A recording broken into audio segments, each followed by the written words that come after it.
Get going. Are these working? Hello. Hi, I'm Mary LeClaire. I'm the Associate Director of the core program. Thank you all for coming. I know this was a busy night, and we are very happy to have you here, and we're very happy to be partnering tonight on Catherine's lecture with Artadia, which I'll say more about in a minute. But let me just go ahead and introduce her because I want her to have more time to talk than me. Catherine Morris is the Sackler Family Curator for the Elizabeth A. Sackler Center for Feminist Art at the Brooklyn Museum, where she's organized a number of shows, including the award-winning exhibition that she co-curated with Vincent Bonin, Materializing 6 Years, Lucy R. Lepard and the Emergence of Conceptual Art, which examined the impact of Lepard's important and influential book, 6 Years, The Dematerialization of the Art Object from 1966 to 1972. Among the many other shows she's curated at the Sackler are Worked by Hand, Hidden Labor, and Historical Quilts, Newspaper Fiction, The New York Journalism of Juna Barnes, 1913 to 1919, Lorna Simpson Gathered, and Matthew Buckingham, The Spirit and the Letter. Prior to her appointment at the Brooklyn Museum, Catherine showed the work of Josiah McElhaney, Lucy Gunning, and Cameron Martin, among others, at the Philbrook Museum of Art in Tulsa, Oklahoma, where she served as adjunct curator of contemporary art. As an independent curator, she organized shows for Sculpture Center, the List Visual Arts Center at MIT, and White Columns, and received a Penny McCall Foundation Award for Independent Curating and Writing in 2004. Catherine's talk tonight is part of Artadia's Art and Dialogue program. Artadia is a national nonprofit organization that supports visual artists with unrestricted, merit-based awards. It currently supports over 300 artists working in an array of disciplines in Atlanta, Boston, Chicago, Houston, Los Angeles, New York, and San Francisco. Art and Dialogue was designed to expand Artadia's support in these cities by connecting visual artists, curators, and diverse publics through its facilitation of studio visits, public programs, and online engagement. Please join me in welcoming Catherine Morris.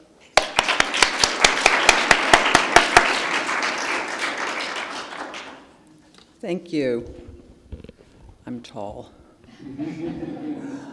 Thank you so much. It's such a pleasure to be here, and it's such a pleasure over these last 2 days and tomorrow to experience Houston in this really great way through the core program and through Artadia's Art and Dialogue program. It has been a wonderful opportunity for me to spend time in studios with artists just talking for the sake of looking. And it feels oddly rare in this day and age as a curator, I think, to just be invited to come and look at art with no agenda, and just with the objective of learning more about this city, which I've spent a little bit of time in and have really enjoyed getting to know more. So thank you for this lovely invitation. And thank you for inviting me to talk about a little bit about what I do, which is a project that has involved the Brooklyn Museum for the last almost 10 years, which was the founding of the Elizabeth A. Sackler Center for Feminist Art. I was an independent curator for quite a while before that, but this particular part of my career has been a real opportunity to think about curatorial practice in a way that I think is unusual, if not unique. I often say I have a very good job, and it's a very unique job to think about feminism as a historical and curatorial methodology within the context of an institution like the Brooklyn Museum, which is a broadly collecting historical model. And the fact that the Sackler Center is housed in the Brooklyn Museum is uniquely important to me for that reason. The Sackler Center, as some of you may know, was founded really initially as a home for Judy Chicago's The Dinner Party, one of the iconic works of art of second wave feminism. The project that Judy took on in the 40 years ago now, we're in the period of the 40th anniversary of the making of this work of art. And it's a work of art that really, in a lot of ways, epitomizes second wave feminism as we understand it. Second wave feminism, and one of its most important, I think, contributions to art history, and one that we build on significantly, is revisionism. The historical practice that I think many of us are engaged with of changing the canon, of thinking about how we rewrite history to include all the people that haven't typically been included. Women and feminism being one of the real driving forces, I think, behind that construction. Not the only one, certainly. There are others as well, but for purposes of this conversation, I'll be talking about it in relationship to feminism. And so the Sackler Center was founded 10 years ago to house Judy Chicago's The Dinner Party. Judy Chicago's piece, which is literally an exploration of the women who were written out of the history that Judy Chicago was taught. And I always think it's very important to say that, because when we look at this piece now, there are historical gaps in it as well. It is a Judeo-Christian, Eurocentric reading of history, but it is the history that Judy wanted to rewrite because it was the history she was taught. And that's an important part of our history as well, and it's an important part of the history of the Sackler Center. It is very much grounded in second-wave feminism.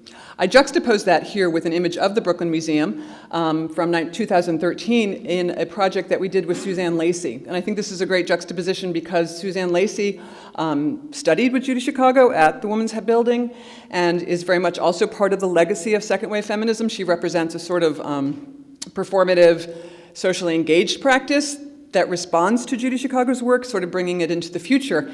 And I wanted to show both of these together again because it sort of, I think, situates the history that I'm working from.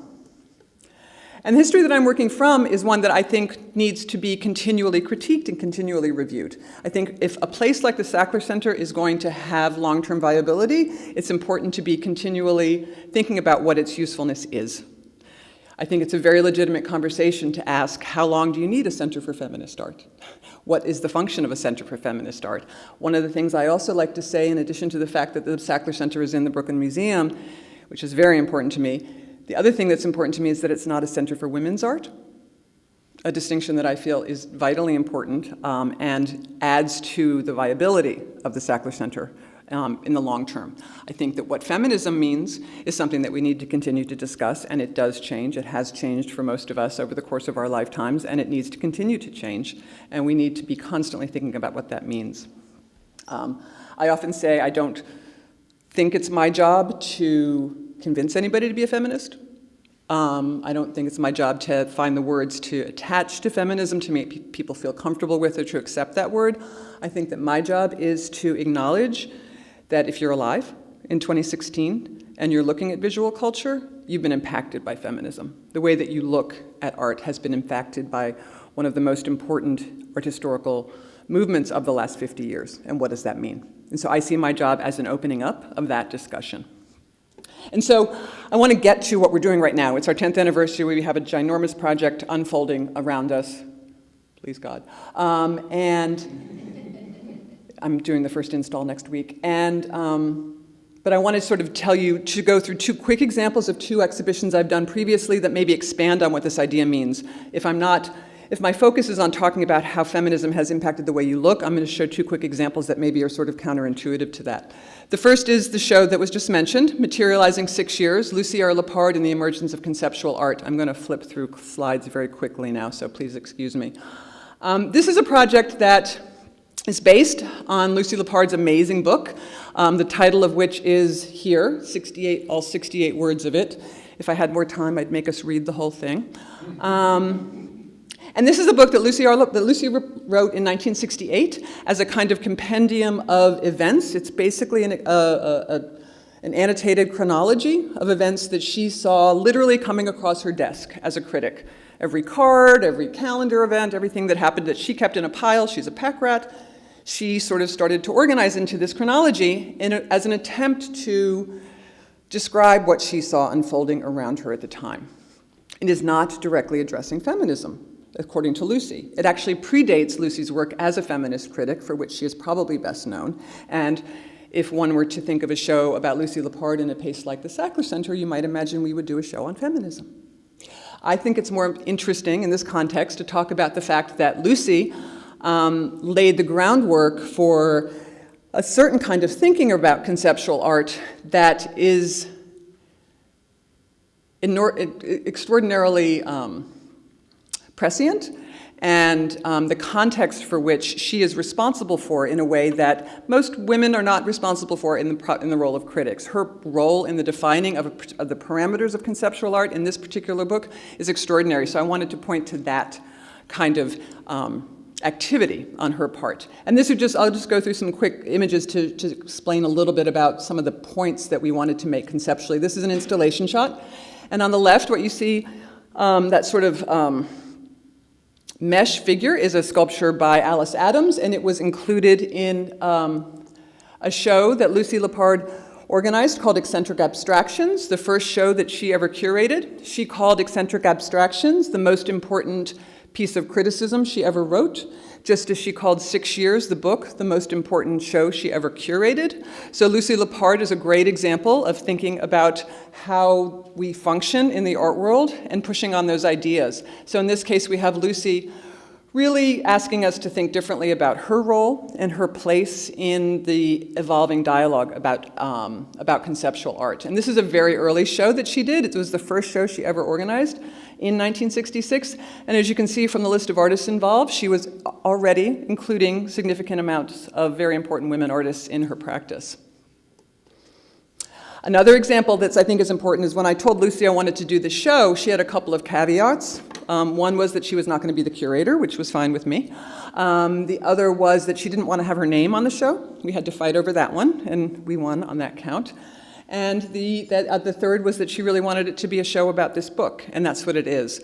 But one of the things that she didn't think this book contained, and one of the reasons she left working with conceptual art and moved into feminism, is she didn't think there was politics in conceptual art when she first started working on it. And I think what's so interesting for us looking back retroactively, this book is full of politics. And this is a great example of politics, in my estimation, that Lucy didn't see. This is an installation shot of abstract work. We've got great Joe Bayers, for instance, installed at Paula Cooper Gallery as one of the first, I'm looking at Bill because he became a great person who worked on this kind of things, making sale of contemporary art to support political movements. And this is something that Lucy and her comrades did in support of the anti-Vietnam War movement. So this is one of the first examples of artists coming together to sell their work to benefit a political movement. And that's politics, though Lucy didn't see it in that context at the time. Just another couple of installation shots with the great encoiras on the left here. Here's one of the cards. This was a series of 30 of the cards that Anne sent to Lucy, which were a great addition to the show, and this was actually the cover of our catalog. And then the other thing that Lucy was accused of being, oftentimes, in this case, was being an artist. Lucy curated her number shows. This is an example of the installation view of the number show 557,087, which appeared in Seattle. And she was accused in the pages of Art Form of being an artist when she put this show together and using artists as her material. So again, another mashing up of these ideas of her role. The other thing that she did that was very significant was she made a catalog out of 3x5 cards onto which were typed the information that the artist provided about each object. Her idea was you could buy the catalog for the show, which was a packet of 3x5 cards, and you could throw away the cards you didn't like, and you could keep the cards you liked, and this sort of very early idea of alternative publication becomes folded into this conversation as well. This is just one of my favorites, Richard Archwager and his amazing blip conception, and on the right is an installation shot with the blip visible. At the end of the period of 6 years, Lucy had moved away was moving very much into feminism and thinking about feminism. And one of the things she heard throughout the making of the number shows and throughout her work with conceptual art was that there was no women conceptual artists, which of course was not true. We saw Eccentric Abstractions, the very first show that Lucy ever curated that was half women artists. So she went on to make her final number show. This one was called Circa 7500, and it started in California, in Valencia, and it was a show that was dedicated to women artists, women conceptual artists. And I think that this was a great place for us to end our show because it sort of brings the whole story back around to the story of the Sackler Center and the making of the emergence of conceptual practices in relationship to women's work at this time. This show was not actually the epilogue. This was an epilogue because Circa 7500 actually wasn't included in the book 6 years. She did Circa 7500 after 6 years was published. This is just a picture I love to throw up of Lucy talking on a forum, Are Museums Relevant to Women, that happened at the Brooklyn Museum in 1971. And this was a great historic moment at our museum when women and others and men came together to talk about how to make museums relevant for people, including important things like ideas of childcare, so that women could look at work in a museum at their own pace with childcare provided. The other show I just want to talk about briefly is Judith Scott, Bound and Unbound. Another show that really on the surface of it is not necessarily feminist. It is a one-woman show of an artist who never considered herself feminist, never had any relationship to feminism, but it is my and others, Matthew Higgs included, who I co-curated this show with, have a very strong feeling that an artist like Judith Scott could not have made the work she made, in fact, could not have become an artist without feminism. Judith Scott is a remarkable artist who made, as you can see, bound sculptural objects. She started making them at a place called Creative Growth in Oakland. In her mid-40s, never having made any art in her entire life, Judith Scott was an artist who was introduced to art making after a very traumatic life that included being born a twin with Down syndrome, being institutionalized for 35 years, never speaking or hearing, and never having any exposure within this institutional context to ever make anything. Her sister brought her to California, gained guardianship of her in her mid-40s, and brought her to Creative Growth, where after 2 years of doing nothing in a studio situation, she suddenly started to make these extraordinary sculptures.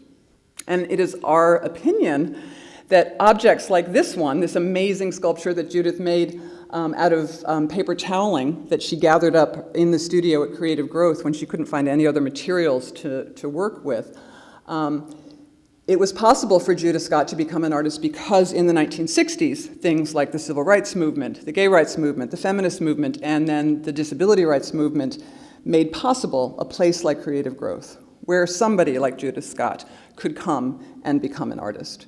And to show her work as an artist in the Sackler Center was quite remarkable, without the context of otherness, without the context of disability. There is a context of disability, and that's important, so I shouldn't say that, but within the context of a one-person show in a major institution. And it's a show that was remarkable for us on a number of levels because there are so many unknowns in this work. This is an artist who never once talked to anybody about her work, never once said which way was up on a sculpture, never once said what she liked or didn't like about a sculpture, never once had any apparent care about what anybody else thought about these objects. She made them for herself.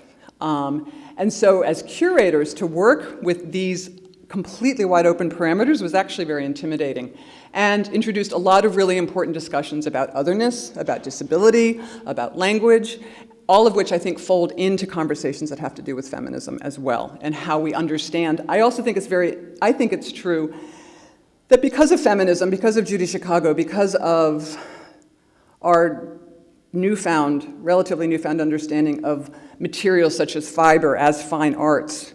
I think that because of feminism, we can actually see these things as art. I think that there would have been a time where somebody like Judith Scott would have made something like this and nobody would have even thought it was art. So I think there's a lot of different ways in which this conversation about an artist, this is a picture of Judith working in the studio space at Creative Growth. And she was remarkable because she would gather up her materials, she would work on a sculpture, often for months at a time, unceasingly. She would finish it, she would make a sign like this, she would have the piece taken away, and she would immediately start on the next piece. So what's also interesting to me about this is that she knew when she was finished, which anybody in this room who's an artist knows that that's often the most difficult thing to know in the making of a work of art. And she was not an outsider. She worked in a studio program in Oakland and was trained and worked with other living artists. So she doesn't fall into the parameters of outsider in that sort of art brut definition. As you can see, she used found objects. She often stole objects from people. Things often disappeared at Creative Growth. And she would wrap them obsessively in these amazing bundles that I still just find completely remarkable. You can see some of the found objects here. This is an amazing portrait of Judith taken just before she died by the great photographer Anne Collier. So another example of an artist who, an example of an artist whose relationship to feminism is tenuous at best, but I think a very strong argument can be made for contextualizing her work around a discussion that has to do with the politics of feminism. So I want to talk about what is called the Year of Yes which is reimagining feminism at the Brooklyn Museum. It's a project that includes 10 curatorial projects, a lot of dynamic public programs, re-investigations of our permanent collections, and other events.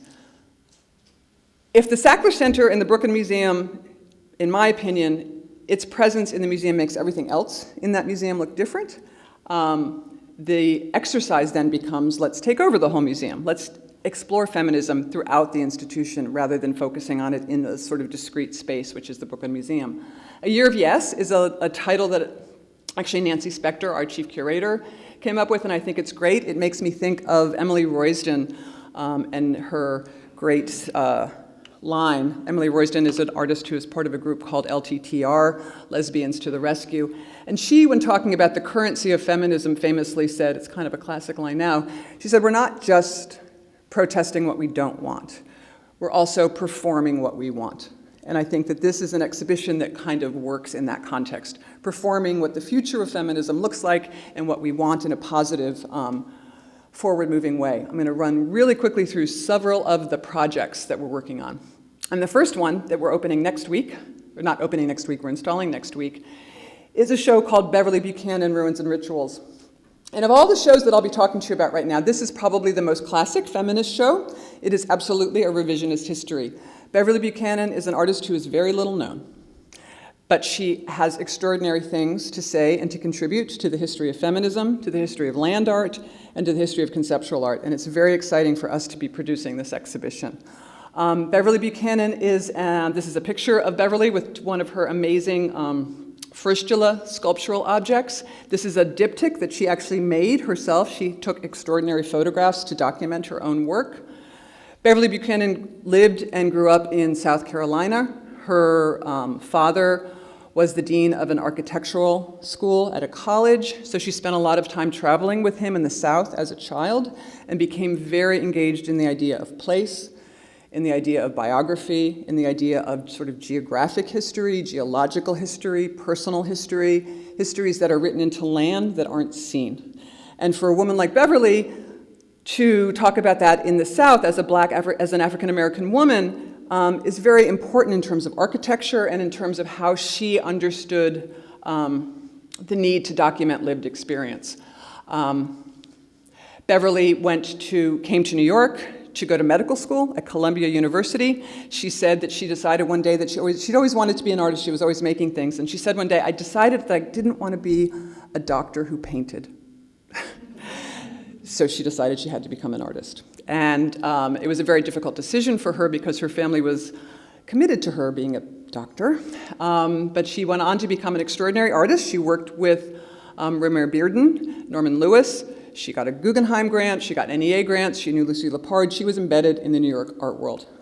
She made pieces like these, which are cast concrete sculptures that obviously reference architectural artifacts. They sort of, she calls them fristulas, which implies a sort of way that natural erosion happens to objects and they get broken down and they get added to. So they have this sort of poignancy and this history implied. They also have clear references to minimalism and to conceptual work. Again, extraordinary photographs that she took of two of her installations in this Fristula series. She went back to the South and she started making land art.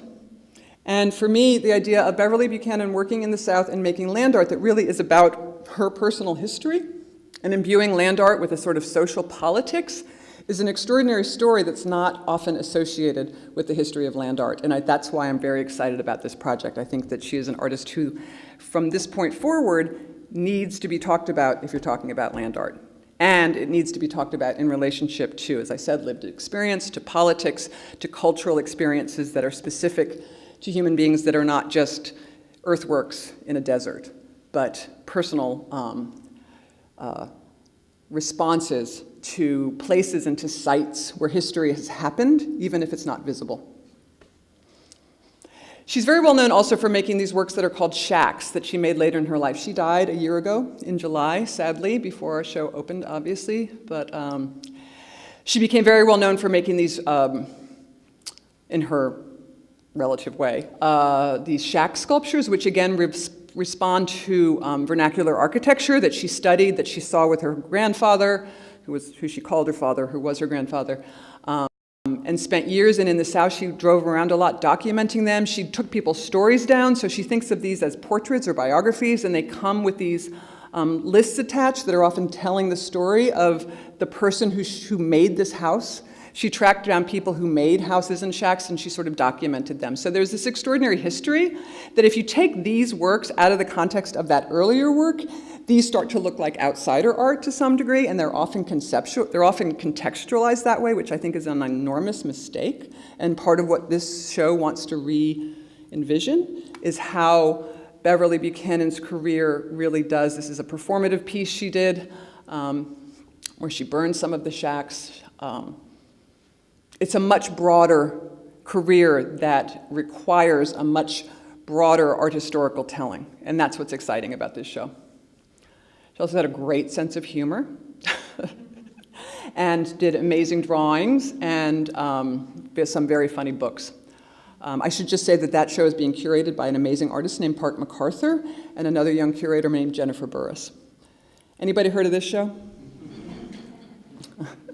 We're excited about Marilyn Minter. We're excited because, again, there's a series of these shows that we're doing that I feel like push on feminist orthodoxies. I love the fact that we're thinking about celebrating the 10th anniversary of the Sackler Center by talking about some of the ways that people disagree about stuff in feminism. And Marilyn is a great example of this. Marilyn is an artist who has always identified as feminist, has always, to the soles of her feet, been a feminist. But she's also somebody who's run into a lot of issues and controversy with what might easily be termed a feminist orthodoxy. She is an artist who, as we know, doesn't shy away from personal narrative, in this case, telling a very painful story about her mother and her relationship to her mother and her mother's own relationship to her own image and her own place in the world as an older woman. And the fact that these pieces that were made in 1969 is still mind-boggling to me. I think it's some of the most important photographic work to come out of that period, and it has to be understood that way. Bill's nodding. You would agree? Then we have her references to we start to get into her references and her interest in the abject, the quotidian, the kind of real, in this case, dirtiness of life, in this case also in relationship to woman's domain. I'm just going to scroll through these here. These great food porn images, her engagement with popular culture, and this is where she starts to also run into people accusing her, I think, of being not quite right in terms of her feminism, particularly when it comes to pornography, when it comes to representations of the female body, when it comes to the ways in which pornography functions in our culture. This is just, I think, one of the most amazing pieces in the show, and I think it remains my favorite. Its relationship, obviously, with her titling at Blue Poles is she's not shying away from announcing the context within which she wants to be considered, which I think is amazing, but it also doesn't shy away from the things that make many of us squirm, or the things that many of us think shouldn't be visible, or the things that many of us think within the culture of beauty that we understand it are not supposed to be there, and that make the rest of us who actually have things like a pimple feel like less than. So this is an extraordinary opportunity for us to celebrate a New York-based artist, to bring her home and finish her great show, which started here up in her own backyard, and talk about the way that feminism doesn't always function comfortably, even for women who call themselves feminists, and that they don't necessarily agree with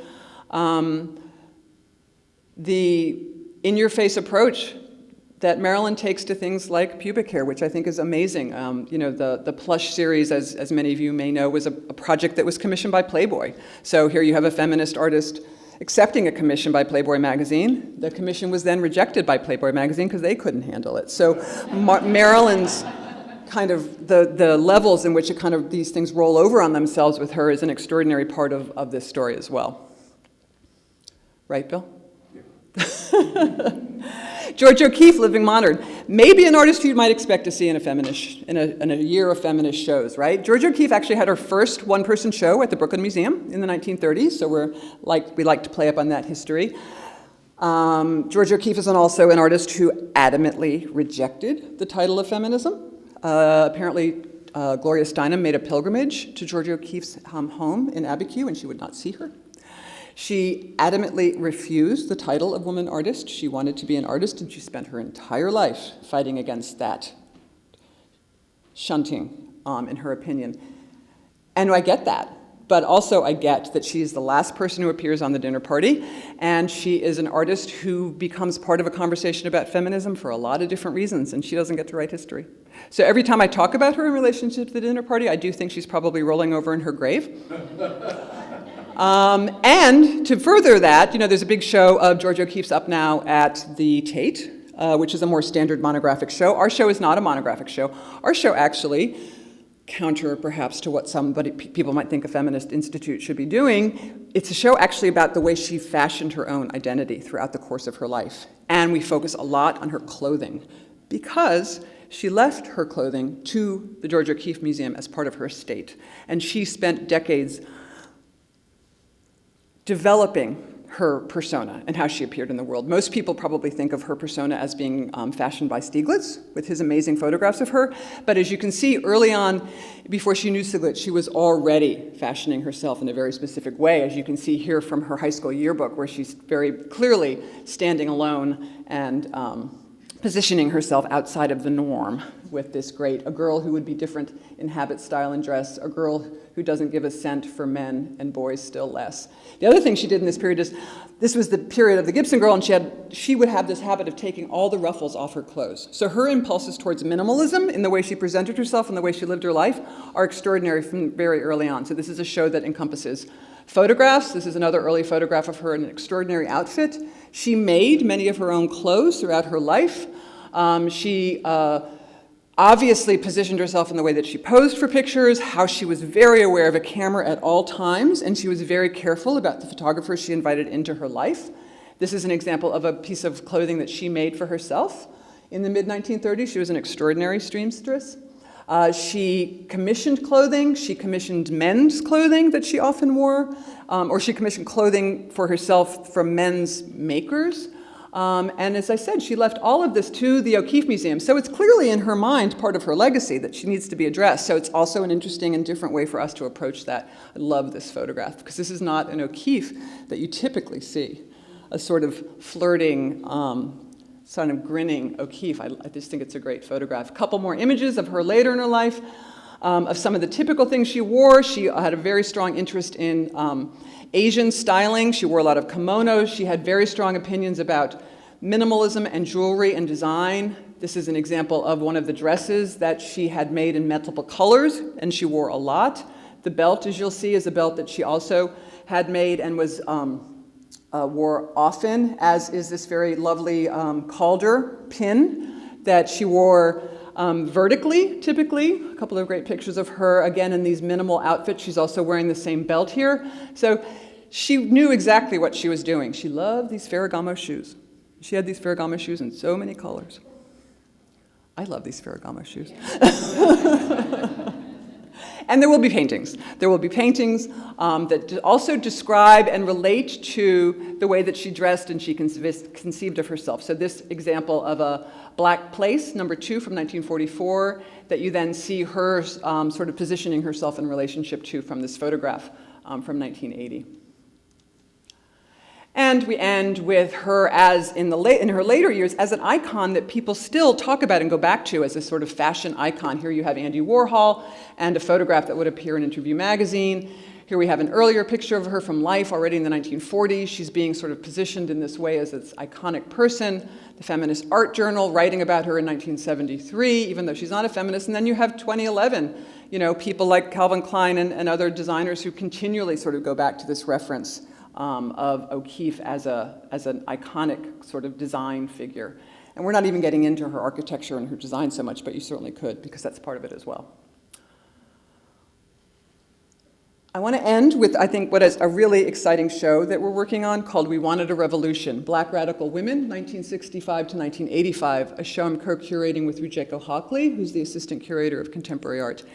This is probably the ultimate show for me that sort of pushes on those feminist orthodoxies. This is a show that rewrites the history of second wave feminism to include the voices of women who didn't feel comfortable with second wave feminism, who weren't invited into second wave feminism, who didn't necessarily feel like it was the feminism that addressed their needs, particularly women of color, but also particularly black women. And this is a show that hasn't been done, and it's a show that I think the Sackler Center should do. And I'm really excited that it's happening. And the show is organized in some really around historical moments. This is a great work. We acquired a significant collection of work from the Black Arts Movement several years ago, and this is one of the amazing pieces by Dinga McCannon called Revolutionary Sister, 1971. You can see with the bullets in her band.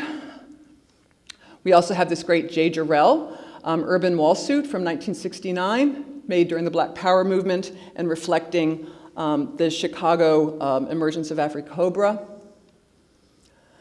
Faith Ringgold is a person who appears throughout the history of feminism and conceptual art and sort of alternative practices in this period, and she certainly plays a large part in this show. This is an amazing piece called For the Woman's House. This is a piece, Faith Ringgold received her first commission to make a painting in 1971, and she decided she wanted to make a painting in a woman's prison. She decided she wanted to make a painting for women in prison who needed a painting more than probably somebody in a building lobby somewhere. And this is a painting that was then, so she made this for Rikers Island. After Rikers Island was converted from a woman's prison to an all-men's prison, this painting was whitewashed over because it wasn't appropriate for the men. And luckily, a guard who worked at the museum, remembered Faith working on this and called her. And she was able to have them, it took her several years to have them actually have the painting treated and have the whitewash taken off. And the painting still belongs to the correctional facilities of New York, but we're getting it out for our show, which we're very thrilled about. And it's a great example of, it's a traditional medium, it's a painting, it's a mural, but the context in which Faith wanted to present it and thought about organizing it is an extraordinary thing. We also will touch upon the history of protest movements in the 1960s and 70s, the Art Workers Coalition, the BECC. Here you have pictures of this great protest that, this is Faith in the dark fur coat and her daughter Michelle Wallace with the 50% black women artists. This is Lucy Lepard, also participating. This is when they protested in front of the Whitney around the biennial or the annuals at that point, asking for the representation of women and black artists. One of the things that they did for their protest was they went into the museum and threw Kotex everywhere. And they threw eggs in everywhere, and Faith painted her eggs black. So there's all these sort of fun sort of stories that we're going to be illustrating that point to these historical moments. And in this case, you get the combination of the Art Workers Coalition and the BECC working together in the context of the art world. Great picture of the group called Where We At, which is a collective of black women artists, which includes Dinga McCannon, the first artist we saw. Another collective of women coming together. They actually, most of Where We At really came together under the auspices of the Black Power movement, but they were feminist without necessarily being interested in using that word. And that's an important part of this story as well. Here's a great poster from one of their shows, Cookin' and Smokin'. We have artists like Senga Nangudi, who also represents the East Coast and the West Coast. This is a piece of hers which is in our collection. There's a performative gesture of her within these pieces. You can see that these draping sort of bags of sand are actually made from pantyhose. You have Howardina Pindell, another very active person who worked at MoMA.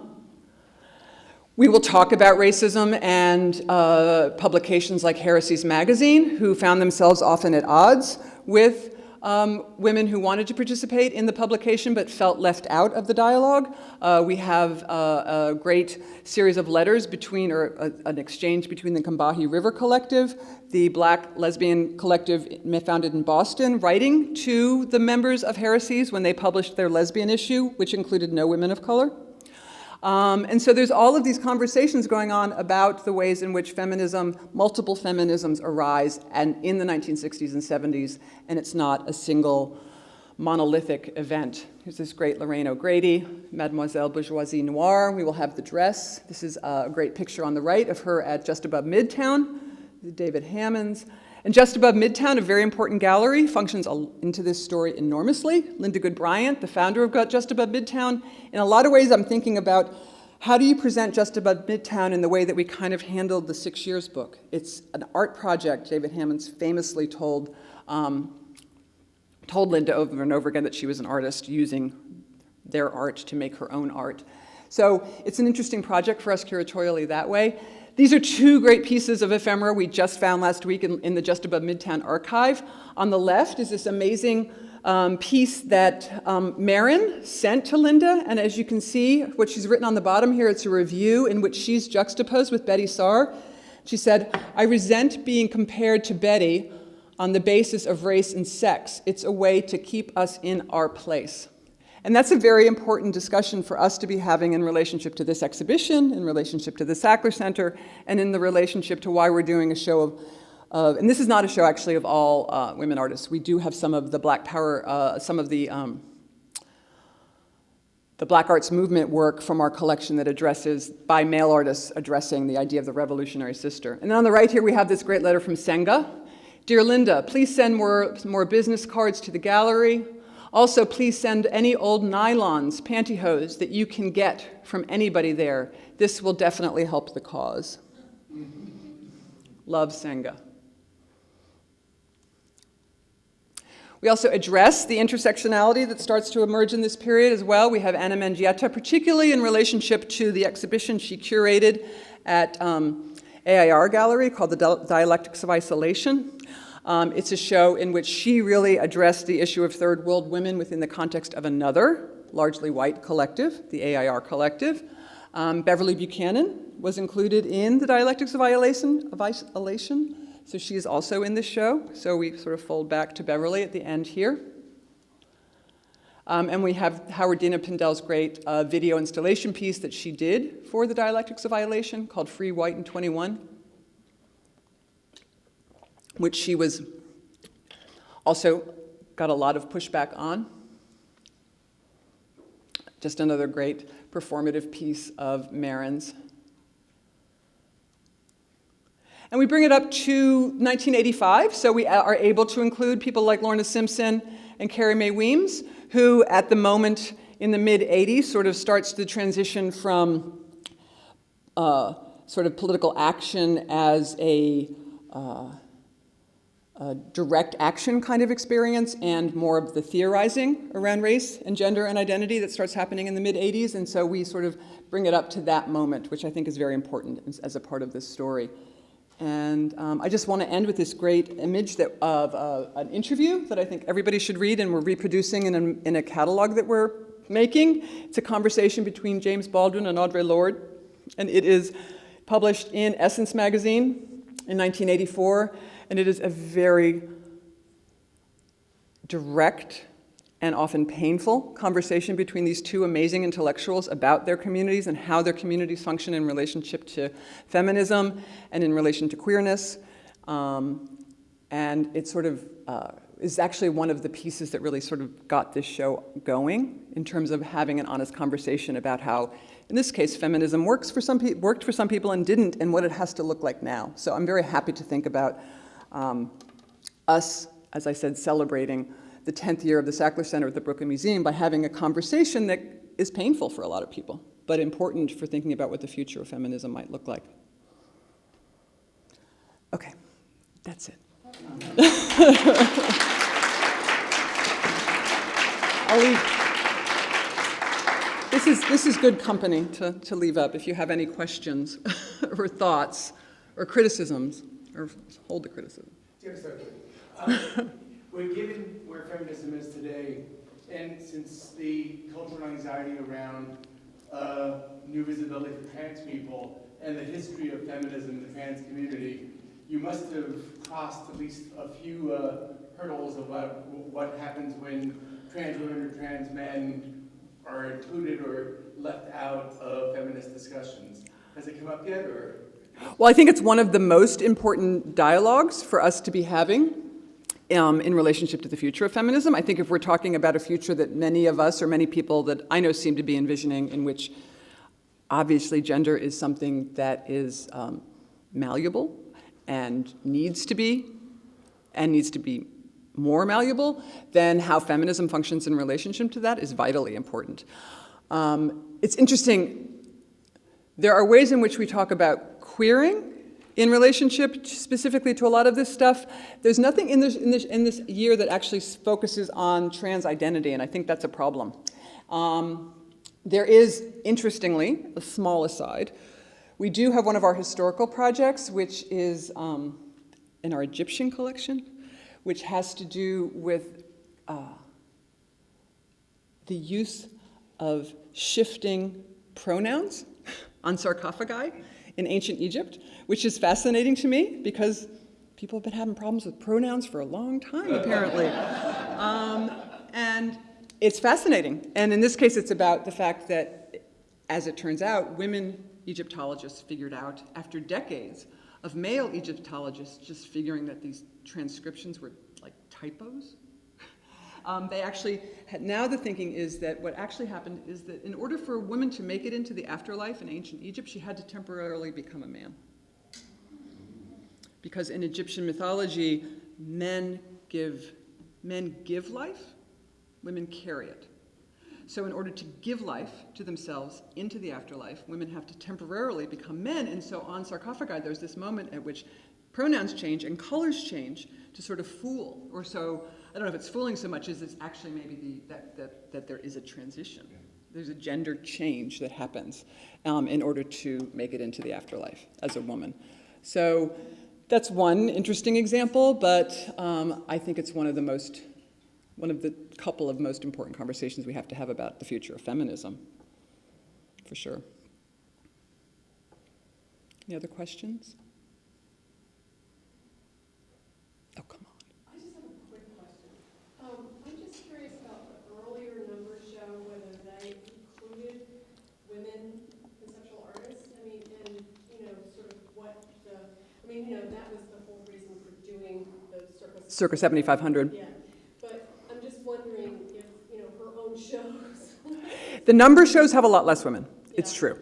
The eccentric abstraction doesn't. There are some women, but they're lesser for sure. And the number shows, the genesis of the number shows was such a sort of ad hoc activity that to think of them as Sunny actually kind of normally arranged exhibition is sort of hard to understand in the way that she kind of compiled those cards and then went out to make the works herself, which is not an excuse, but no, there's not as many women in the number show. There are a couple.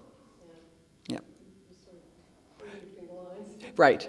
But when you go through, when we organized the 6-year show, we just did it chronologically. We just stayed as far away from any kind of curatorial input as possible, which meant basically following the book. And when we laid out the show, it was actually remarkable how regularly women just naturally appeared, throughout the course of the exhibition, from the beginning, starting with eccentric abstractions and ending with circa 7500. So it's there. One of the women artists who's in 6 years who didn't appear in our show, which is interesting, and I shouldn't be saying this out loud, is Judy Chicago. She appears as Judy Gershowitz. There's just so much in that. Yeah, exactly. Well, thank you all very much. I appreciate it.